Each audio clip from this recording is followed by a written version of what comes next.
Good morning. Thank you so much for joining us for our August Clear Up the Chaos.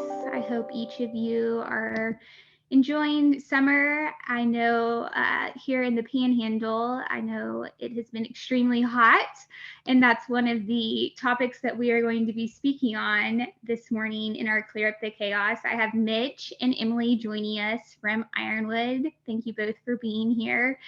Mitch is going to start things off this morning. We're going to be talking about OSHA updates related to heat illness awareness, new form updates with I-9. I know that's been something that we've been discussing for several months, and a new form has been released. So they're going to be speaking on that. And ChatGPT and AI in HR and how that's impacting that department. So lots to cover. I'm going to go ahead and hand things off to Mitch. And as a friendly reminder, as a client at NCW in Sanford and Tatum, you have complimentary access to Ironwood and these wonderful individuals in their areas of expertise. So I encourage you, if you haven't already, to take a moment to sign up and fill out that agreement. And if you do have any questions throughout the webinar, feel free to send those via the chat box and I will relay them to them. Thanks so much for being here. Thanks, Elizabeth. So I figured we'd start off with one of the bigger recent changes that actually just took effect. So back on August 1st, the USCIS released the latest I-9 form update. So while you can still use the older version through October 31st of 2023, it's generally a good idea to jump on that website, take a look at the new form, download it, and get familiar with it, since there have been some pretty significant changes to the layout. First and foremost, if you remember the old I-9 form is broken. Section 1 was on one page. There's the section for the preparer translator, and then section 2 was for the actual document verification. Well, what they've done is they've consolidated those two sections into one page, and then the translator section and the re-verification section have been moved to separate pages for addendums. Since they're not always applicable, they just wanted to streamline the process a little bit. So now, instead of section 1 taking that whole page up, it's just the top half of the form. So the employee will fill that out, or the new hire, and then the employer will be completing the bottom half of the document. If there is a preparer or translator needed, that's just an additional page that's included. I think it's page 3, and then re-verification. So if you have somebody who's renewing their work authorization, you'd use page 4. But one of the biggest changes that I'm excited about, unfortunately, for now, it's only going to benefit people that use E-Verify. But if you look in the check or in the additional information section, there's a little checkbox that says check here if you used an alternative procedure authorized by DHS to examine documents. So I'll be covering that in a little bit, but alongside the new documents, the Department of Homeland Security has officially implemented a process for employers that use E-Verify that allows them to remotely review documents, which is going to be huge for employers that have a remote population. So it's a way that you won't necessarily need to physically examine the documents in person. But before we get to that, as far as the standard I-9 process itself, you will still need either a single list A documents, those are your passports, your permanent residence card, things like that cover both the identity and work authorization, or a combination of a list B and list C items. So like a driver's license and an unrestricted social security card or US birth certificate. For non-E-Verify employers, you will still need to physically examine those documents and complete section 2 within 3 days of employment. So there haven't been a whole lot of changes on that end. But for E-Verify users, you can either use that existing physical review process, or you can use the alternative process. Like I mentioned, it allows you to remotely review the documents provided certain criteria are met. First and foremost, the employer must be in good standing with E-Verify. What that means is that all hiring sites in the US are in compliance with all the requirements of the E-Verify program, and you have to maintain that status at any time during which the employer is using the alternative program. So you can't just, okay, we're going to start this up, run the alternative program for this hire, and then switch back. You do need to stay in the program, stay in good standing. Additionally, there's a mandatory training that needs to be completed. It's going to include things like fraud awareness and anti-discrimination training, as well as how to verify documents. From there, once that's completed, you can actually start to use the process. So it's broken down broadly into 4 steps. Step 1, the new hire must submit copies of the front and backs of their documents to the employer ahead of time. So that's the initial exam. You'll look at them, you'll determine if they appear to be genuine. Once you've completed that initial review for step 2, the employer and the new hire will have a live video chat to verify that the documents are valid. As part of that examination, they do have to provide the exact same documents they submitted in step 1. So for example, if the employee scanned in a copy of their out-of-state driver's license, and then in between that initial review and the live video meeting, they pull out their Texas driver's license, that won't work. They do need to match. So it'd have to be the exact same document. You're verifying that it matches and you're verifying the validity of it. Once that's completed, the employer can then complete section 2.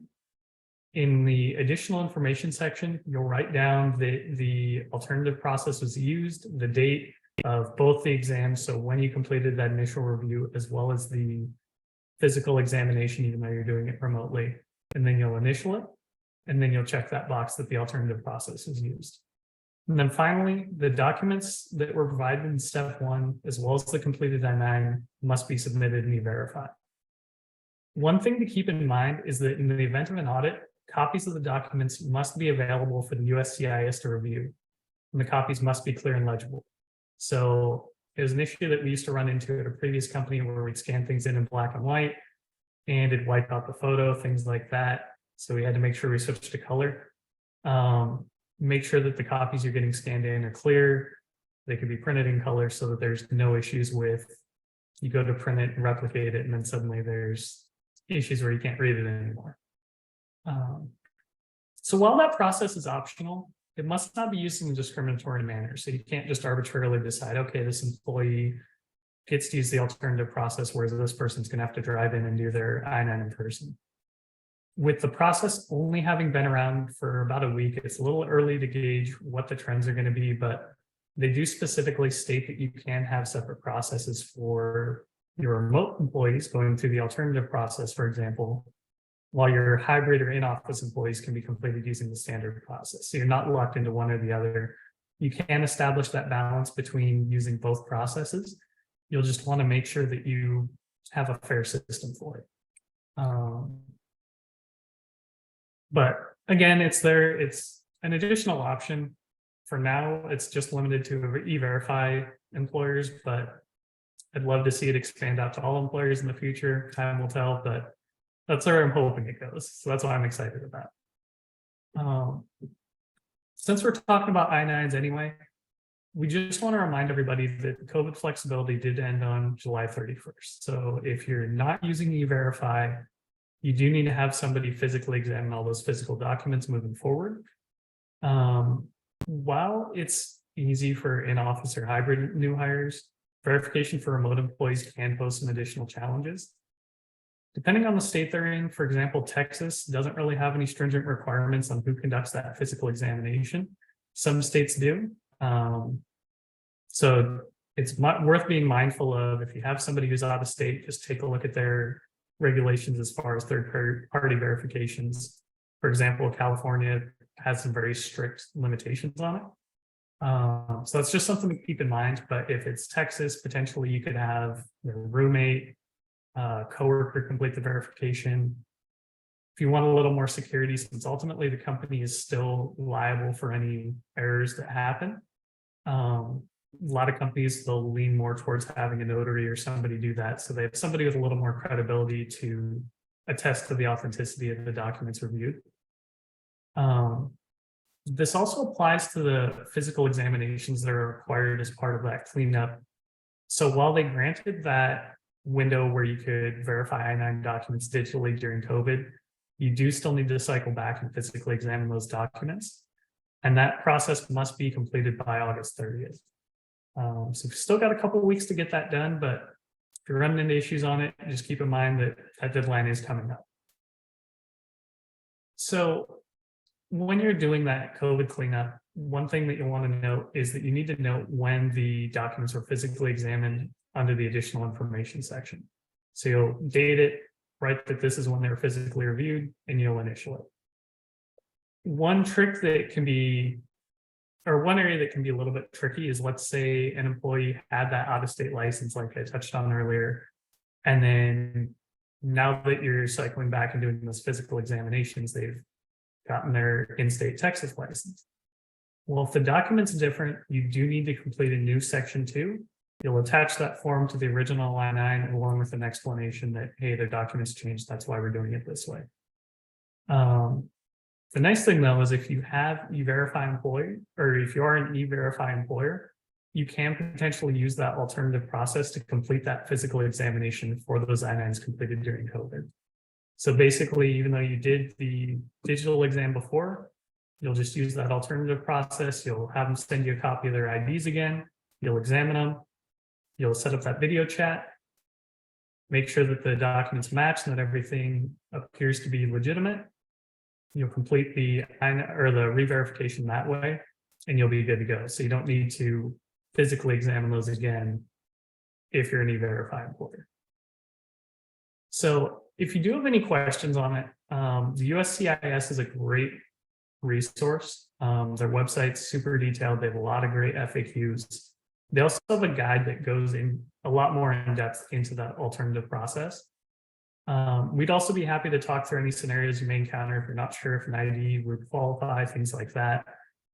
We had kind of a tricky call earlier this week where we were trying to determine something. So yeah, if you have questions, connect with Elizabeth, and then she can get us in touch with you, and we can go from there. Another update that initially seemed like it was going to be big and isn't as big as I thought it was going to be. There are new FMLA documents as far as the medical certifications available on the DOL's website. So while you can potentially use your own forms and create a medical certification that meets their guidelines, it is a lot simpler to use the DOL's forms since they serve as kind of the prototype that already meets those requirements. There are some places where they'll adjust them to account for state leaves and things like that. But down here in Texas, the DOL form should cover everything you'll need.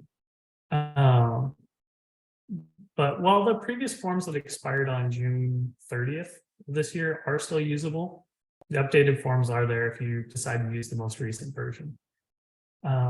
As far as changes, so they have a 3-year cycle where they'll go back and review those forms every year. Unfortunately, this year they didn't make any changes other than the date. So if you have the old forms, it's not something you need to rush out and change. But if you do want to use the most current date, you can go on their website, download it, have that ready to go. If you don't have the forms, again, that's another reason you can pop on there and take a look. Or if you're a company that's been growing, it might be worth taking a look if you're getting close to that 50 employee mark. Since that's kind of where FMLA would kick into effect. So if you're approaching that 50 employees and you want to be prepared, you can also download copies of those forms at that time as well. But with that, I'm going to go ahead and pass it over to Emily. She's going to be covering some really interesting developments that have been growing over the last year or so around ChatGPT, as well as the use of AI in HR. Awesome. Thank you so much, Mitch. So good morning, everyone. I appreciate you joining and me discussing an exciting and transformative topic on the integration of artificial intelligence, or AI, in the field of HR. Like Mitch mentioned, it has been a transformative. I mean, I feel like I've been hearing it for a couple years now of it just coming about. But for my time portion, we'll explore the advantages and considerations of AI use and relevance to HR and the software called ChatGPT. It's safe to say that you may have stumbled across the name ChatGPT. It's a wildly hot topic, and personally, I cannot go on LinkedIn without seeing some sort of ad or LinkedIn users sharing their knowledge. If you haven't heard of ChatGPT, then I'm extra happy to join today. So what is ChatGPT? I do want to preface that I'm going to say the word ChatGPT a lot, so heads up. But ChatGPT is an advanced artificial intelligence language model developed by OpenAI. Think of it as a highly sophisticated text-based tool that can understand and generate human-like text. It has been trained on an enormous amount of text from books, articles, and websites, allowing it to learn the patterns, grammar, and nuances of human language. When you interact with ChatGPT, you can input questions, prompts, or messages, and it responds with coherent and contextually relevant text. It can assist with a wide range of tasks, from answering factual questions to providing explanations, suggestions, creative writing, and much more. ChatGPT is designed to simulate human conversation, making interactions feel like you're having a human chat with an intellectual partner. It's important to note that while ChatGPT can produce impressive responses, it is not a human being with true understanding. It generates text based on patterns, and it has learned from its training data, and its responses are only as accurate and relevant as the information it has been exposed to. It's a powerful tool for language-related tasks and can be incredibly helpful, but users should still critically evaluate its output, especially for important or sensitive matters, meaning everything HR. So now some broad uses of ChatGPT include providing answers to a wide range of factual questions, drawing from the information as learned from during its training.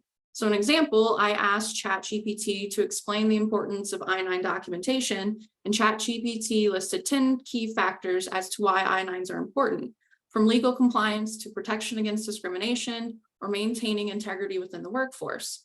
Now, with all this said, please consider the fact that ChatGPT only draws from data up until September of 2021 and before. So any relevant updates that have occurred in the last 2 years are not part of ChatGPT's data configuration. So Mitch's information on I-9 updates he went over, any questions regarding the recent updates will not be credible. ChatGPT can also explain complex concepts in a simplified manner, making it helpful for understanding various subjects. For example, when I asked ChatGPT to explain the importance of I-9 documentation, the number one listed was legal compliance, and ChatGPT stated the I-9 is required by law for all employers in the US under the Immigration Reform and Control Act of 1986. Failing to complete and maintain I-9 forms correctly can result in serious penalties and fines for employers. Overall, an easy concept to understand, but everyone has different learning curves, right? So ChatGPT can essentially take a statement and reword it for easier understanding. For the example, asking ChatGPT to explain the importance of I-9 documentation, but explaining it as if it were a sixth grader. ChatGPT takes the question and rewords the answer from a different perspective. I won't bore you with the response, but ChatGPT used an analogy a sixth grader would understand to still give the nuts and bolts of the answer. ChatGPT can also generate creative writing. So you can ask it to input and like write a poem or a creative writing piece or a song. I know us at Ironwood, when we first realized that we could do that, we put in like just random things for create a song about this. And it was just really fun in like our Teams chat. It can also do language translation. And so if you have different languages, it can be a very helpful tool for communicating across those language barriers. ChatGPT can offer suggestions and recommendations for various topics, such as books, movies, restaurants, if you're looking for something to do. And again, anything within HR can make a list for, and I'll end up going over those. It can also offer coding help. So whether that is coding related queries, offering explanations, coding snippets, or troubleshooting ideas, ChatGPT can be a resource.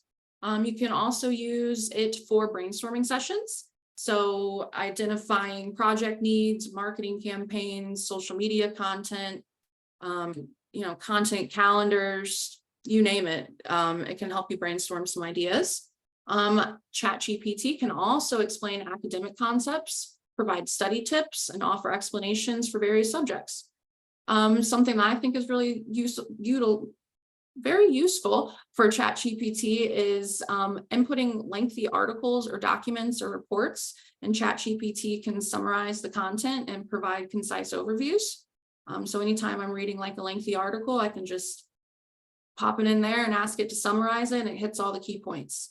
It can also engage in casual conversations on wide ranges of topics, making interactions enjoyable and informative. Again, I do want to hit on the fact that while ChatGPT is very versatile, it's important to critically evaluate its responses, cross-reference information, and not rely solely on its output for critical decisions or sensitive matters. Again, ChatGPT only has data up until September of 2021 and before. So the last 2 years of information, regulation updates, guideline suggestions may not be the most updated.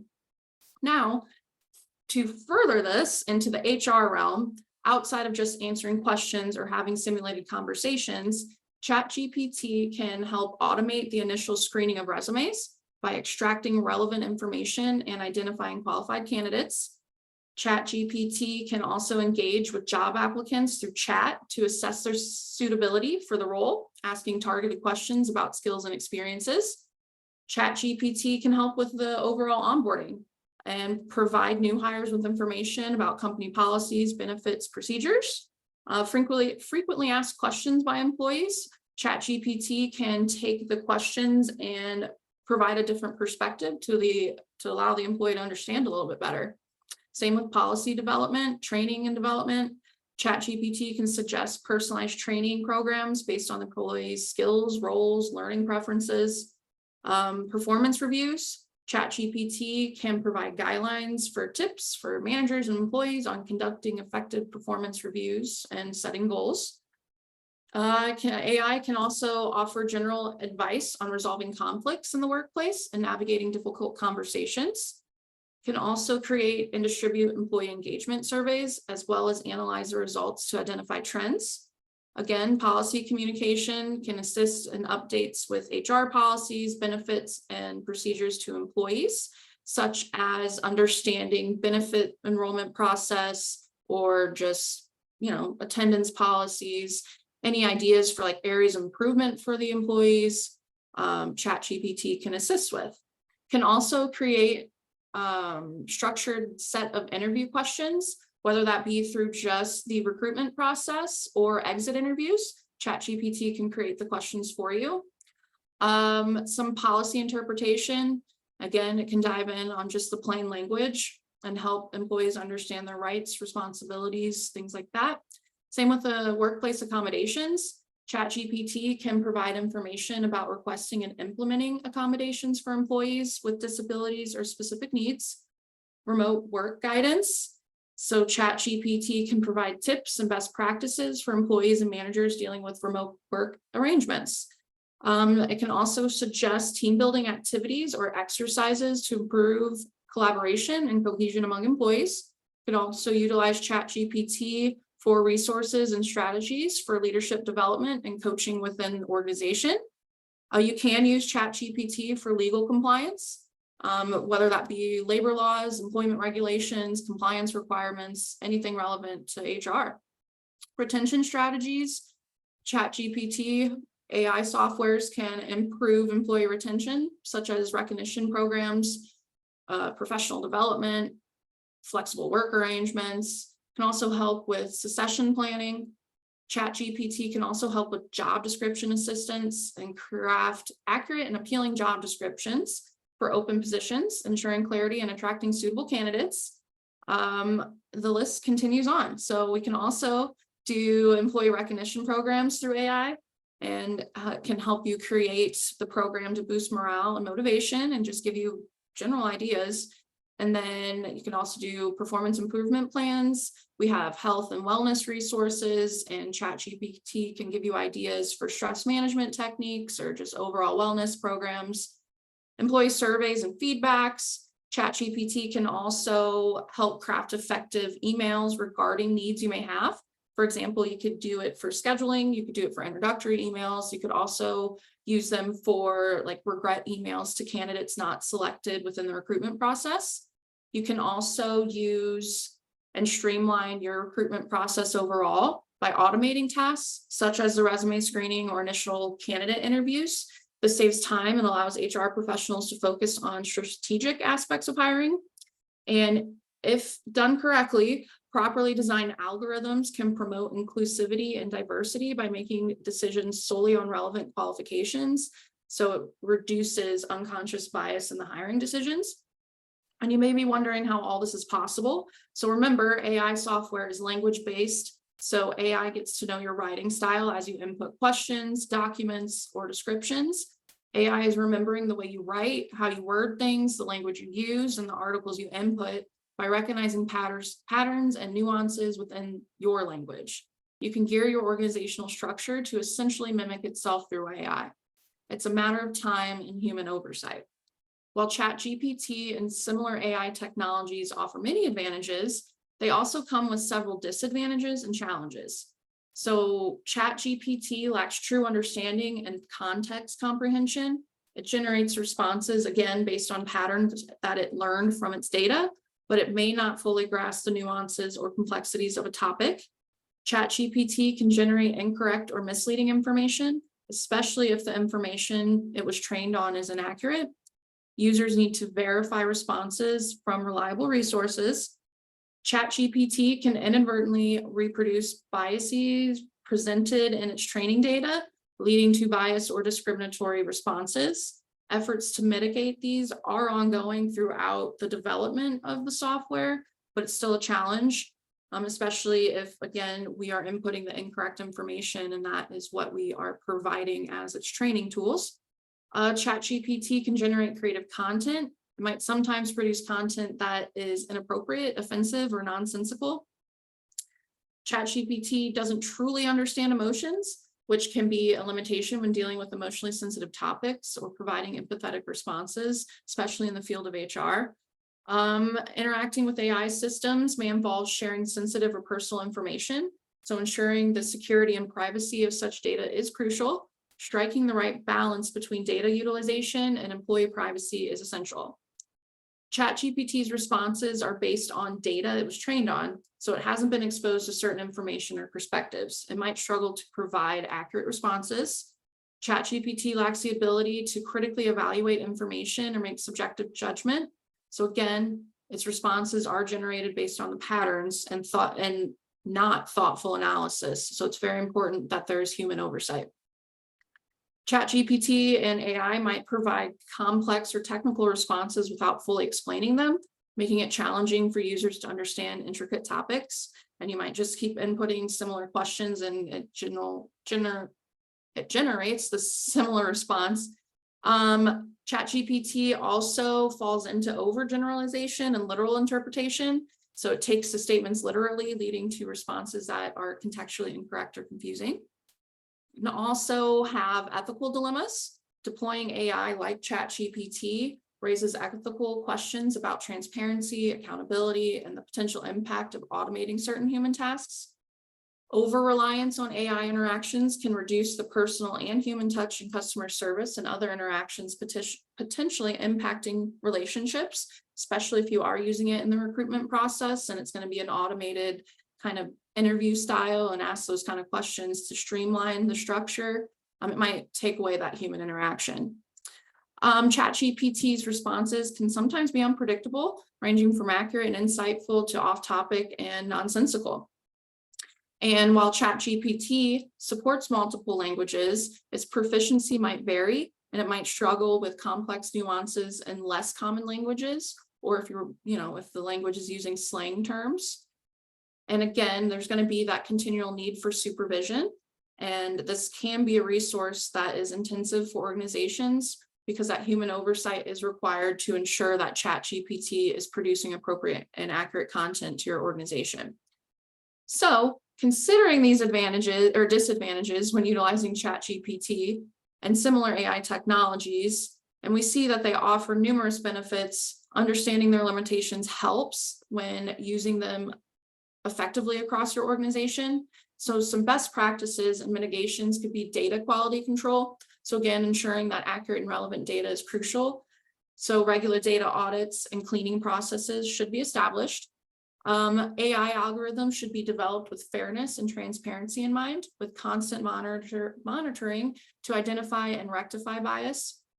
And again, that human oversight and AI, just that driving process is essential. Decisions involving sensitive matters should have a human element to maintain empathy and understanding. So in conclusion, the integration of AI and HR presents exciting possibilities for optimizing various processes, enhancing employee experiences, and aiding strategic decision-making. While the benefits are substantial, the responsible adoption of AI requires vigilant consideration of potential drawbacks and ethical implications. By harnessing AI's power, we can pave the way for a more efficient and inclusive HR landscape.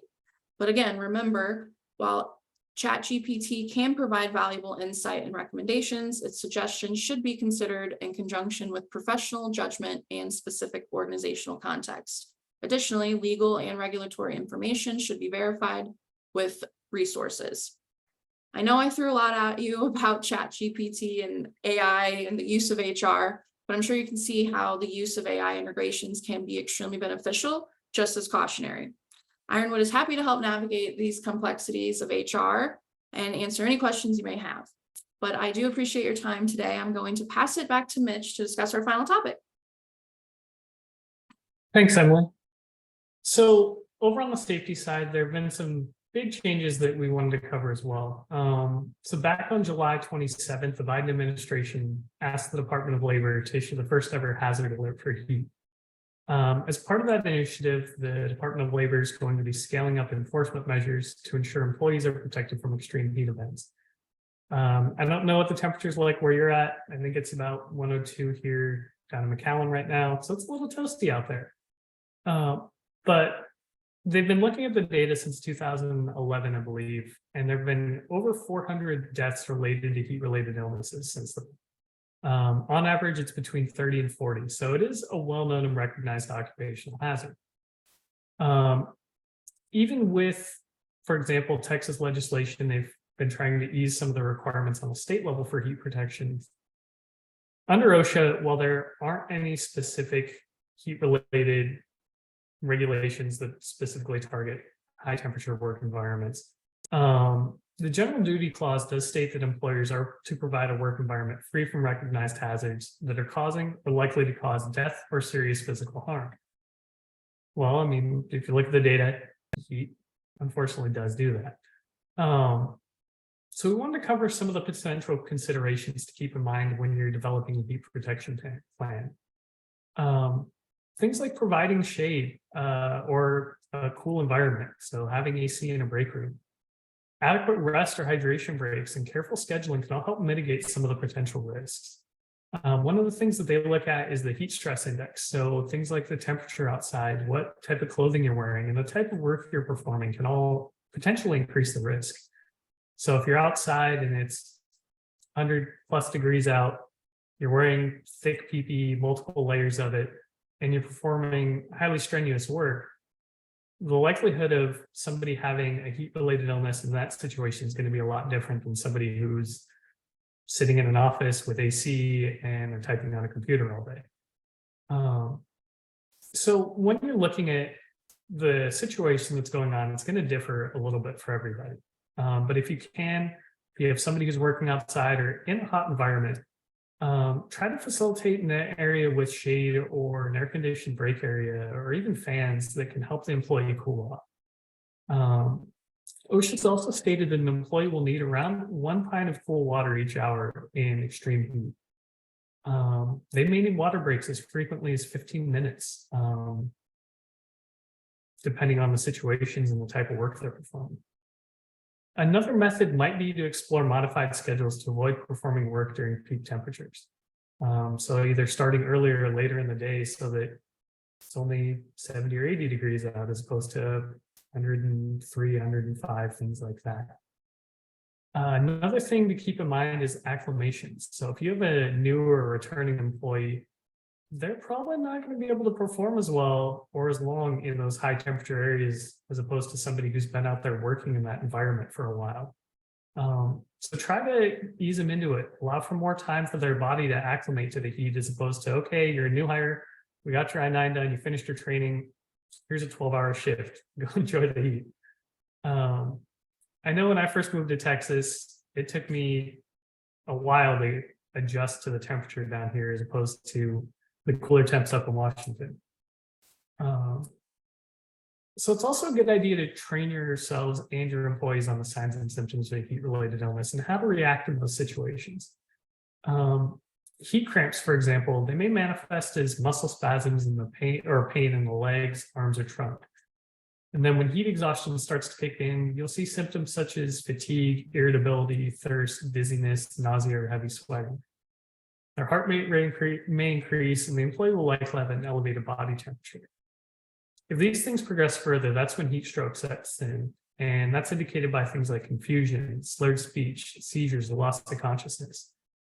So while heat cramps and heat exhaustion can typically be resolved through first aid measures, such as moving them into a cool break area, getting them in the shade, getting them hydrated, or placing cold or icy towels on the neck, trunk, or armpits, heat stroke can be very serious, and that's when you need rapid cooling. So things like an ice bath until EMS personnel arrive are going to be key in increasing the likelihood of survivability.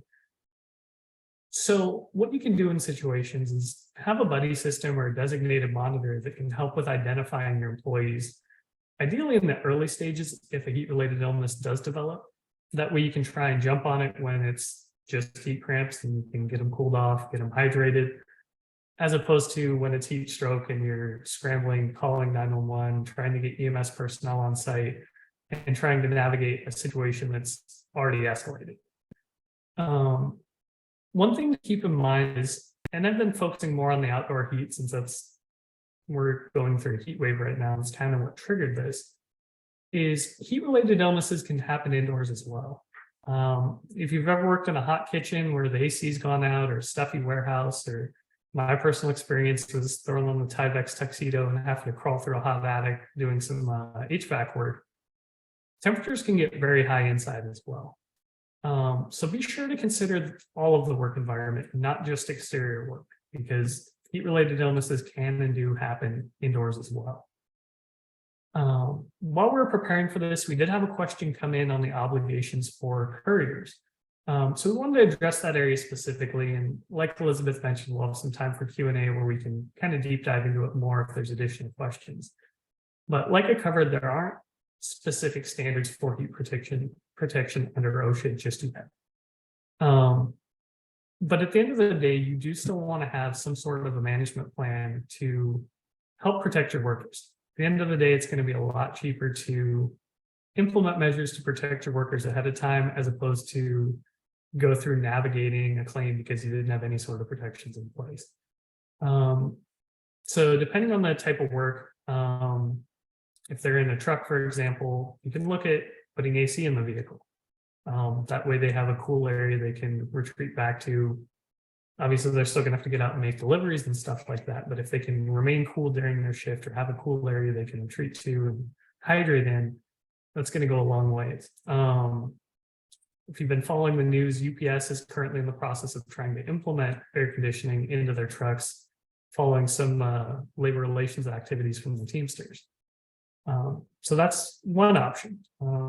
Providing additional breaks so they can stop and hydrate, or having areas where they can get into the shade, things like that, working those into their routes are another option.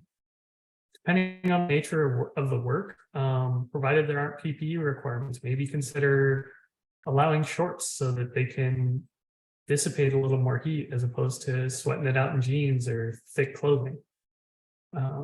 Depending on the nature of the specific delivery routes and stuff like that, at the end of the day, you do need to have things to your customers within a timely manner. But if you can adjust the route so that they're doing most of their work in the morning or in the evening and kind of avoiding those peak hours, that might be an option as well. So, I mean, there's different options there, and we'd be more than happy to connect with you and chat through things more in depth to kind of help you develop more of a plan for your couriers. But those are just a couple of the options. And the specifics, so obviously vary based on the nature of the work. For example, you can't exactly put AC on a bike for a bicycle courier. But to summarize, as far as the heat stuff goes, under the general duty clause, employers are responsible for providing a safe environment. And part of that is having a plan for high temperature situations and heat-related illnesses and how to navigate that. One acronym that I've found helps make things easy to remember is SWEAT. So shade, water, education, acclimation, and time to rest. So those are 5 different things that you can potentially implement to help mitigate some of the risk with heat-related illnesses. Changing gears a little bit, back on July 17th, OSHA published the final rule as far as their update to electronic reporting requirements for injury and illness data. So previously, certain companies would just have to send in their 300A, but this updated rule, which will take effect in 2024, has added additional reporting requirements, as well as expanding the information collected for some employers. So previously, companies with 20 to 249 employees in high hazard industries were required to report, as well as companies with 250 employees in industries that must routinely keep and report injuries and illnesses. So while those companies, the requirements stayed the same with needing that 300 a day, they've added an additional category. They'll be requiring employers in high hazard industries with 100 or more employees in the previous year to not only submit their Form 300, which is your actual log of the injuries, but also your Form 301 logs, which detail the specific injury that happened. They are going to be addressing some of the privacy concerns, so they won't be requiring information like the employee's name and address, as well as the healthcare provider and the address of the healthcare facility. They've also implemented an automated screening process to hopefully filter out that data as well. But one thing that they are going to be adding is when you're submitting that information through their injury tracking application, they're going to be requiring the company's legal name. So when they're publishing those logs, that data can be tied back to the company. So that's just something to keep in mind. They'll also be updating their NAICS codes to reflect the change in reporting requirements. So there may be some adjustments there that could potentially impact your company. Finally, with the data that they're collecting, they're going to be publishing it.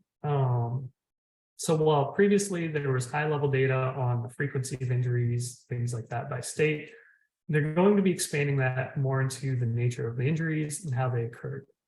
Their intention is to hopefully allow employers to assess how injuries occurred, assess those risks, and ideally help use that additional information to help reduce or eliminate workplace injuries.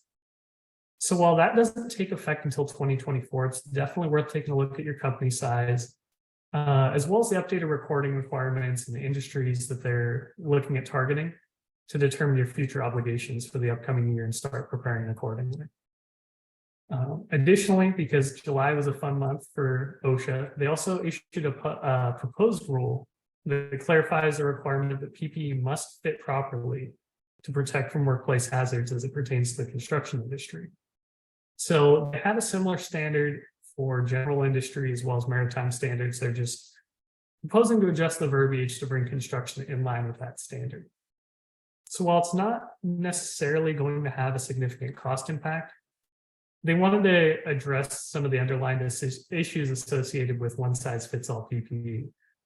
So employees that may not have a standard body type. So typically the one-size-fits-all, they're built for larger men. Well, smaller men, women may not necessarily fit that standard body type. So they wanted to address some of the hazards that can be associated with those one-size-fits-all garments. Things like clothing that's too long.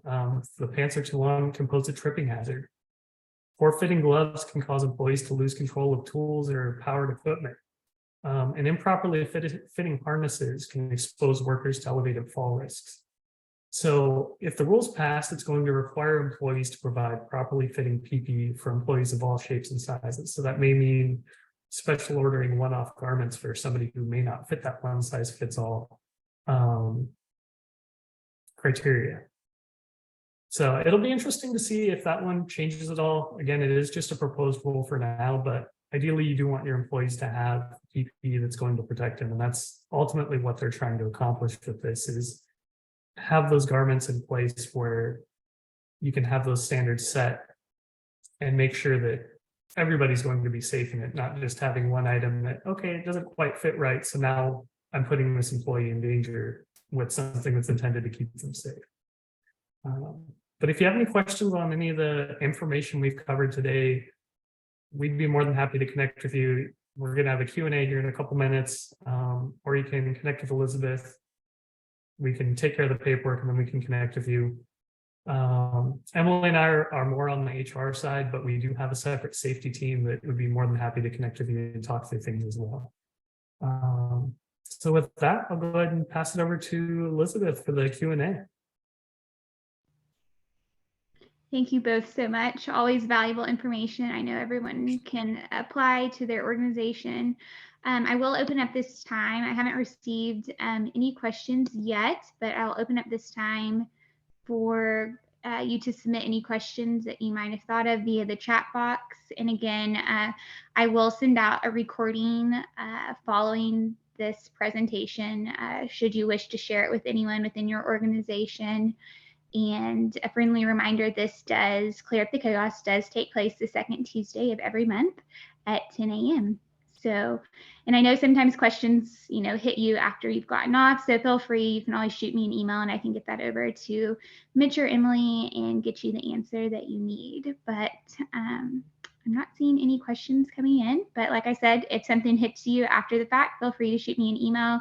And in my follow-up email as well, I will include the agreement. If your organization hasn't signed up yet, I always say it's best to sign up before a crisis because things go much smoother.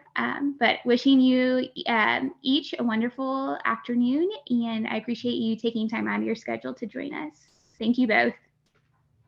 Thank you. Bye.